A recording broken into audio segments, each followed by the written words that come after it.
उत्तर प्रदेश के फर्रुखाबाद शहर क्षेत्र के आवास विकास कॉलोनी स्थित बीजेपी जिला कार्यालय पर आयोजित प्रेस वार्ता में सांसद मुकेश राजपूत ने कहा कि लोकसभा चुनाव में सपा प्रत्याशी द्वारा लगाए गए आरोप और इलाहाबाद हाई कोर्ट के द्वारा जारी किए गए नोटिस पर कहा कि उनको ऐसा किसी भी प्रकार का नोटिस नहीं मिला है। उन्होंने कहा कि जब से लोकसभा चुनाव की घोषणा हुई थी तब से ही समाजवादी पार्टी और कांग्रेस का इंडिया गठबंधन पूरे चुनाव में जनता को भ्रमित करता रहा है। पूरे प्रदेश में अराजकता का माहौल बनाने का प्रयास किया गया है।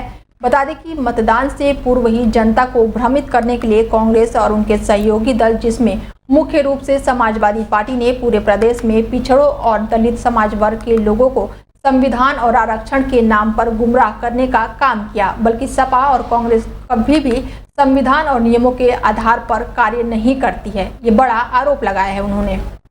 कर ली गई इस तरह से आरोप लगाना लगा कि चुनाव में कई तरीका जितने नेता उस तरह से डीएम साहब ने चुनाव हरवा दिया।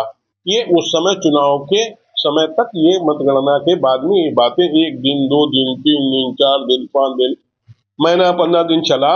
बाकी बाद में फिर कुछ लोग कह रहे साहब हमें अलीगंज में 29वें और 30वें राउंड में हरा दिया गया। अलीगंज का 29वां जो राउंड है, 31वां राउंड है, वो अलीगंज से सराय के बीच का भाग है। वो हम लोगों का गांव है। वहां पर हम विधायक जी का गांव है हमारे, और वहां पर जो कम्युनिटी जो रहती है वो हम लोगों की बाहुल्यता वाली रहती है। तो इस वजह से मैं चुनाव पहले ये भी उन्होंने आरोप लगाया कि हम अलीगंज में 29वें और 28वें राउंड में हमें हराया गया। एकदम 7000 वोट से वो आगे लीड ले गए। तो लीड वो इसीलिए, जब हम लोगों, हमारा माननीय विधायक जी का, हम लोगों के समाज के वोट थे, तो वो वहां पर हमारी भारतीय जनता पार्टी के समर्थक के वोट थे। तो वहां स्वाभाविक है कि वोट निकलता है। जिनका कहीं साइड होती है, वो जैतरा साइड है, वो समाजवादी पार्टी की साइड है। इधर जो साइड आती है वो हम लोगों की, वहां हम लोगों को 10-12 हजार की लीड मिली ही।